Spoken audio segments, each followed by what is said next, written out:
I'm Huples Cat. Human narratives and human myths are interesting. Rabies is really associated with vampires. Insomnia and wandering, especially at night, rabies makes it difficult for people who have it to sleep, and they actually become prone to wandering at night. Creature of the night.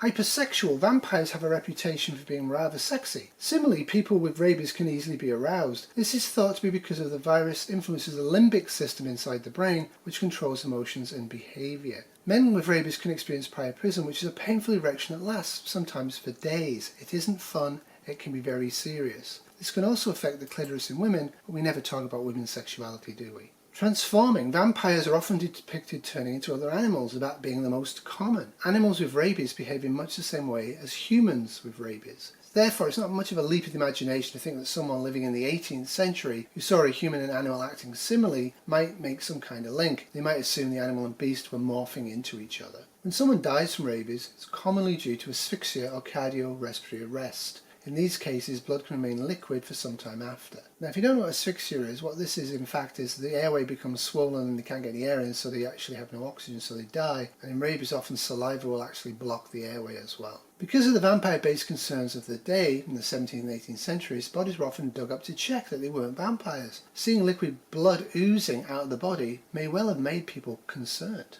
Also, as tissue breaks down, parts of the body and internal organs become swollen as gases are produced. This distension can force blood out of the mouth. If the corpse were to be exhumed, the sight of what appeared to be fresh blood in the mouth might be taken as confirmation that the undead had been feasting on humans during the night. These could, of course, all be coincidences, but the parallels between vampirism and rabies are really interesting. I'm grateful to Dr. Gomez Alonso for coming up with this, and he said, "The connection with rabies is the most comprehensive explanation, given the coincidence in time and striking similarities between the two conditions." But it's not associated with zombies. Zombies do not exist, zombies cannot exist, zombies are not real. People with rabies who bite other people who haven't got rabies are real. But the good news is only 80% of people with rabies are going to bite you. The other 20% have dumb rabies and just lapse into a coma and die. One final nursing tip for everybody is with a patient who's got any sort of neurological problem, they're unconscious or they've got any sort of problem going on with their mind, do not ever put your fingers in their mouth.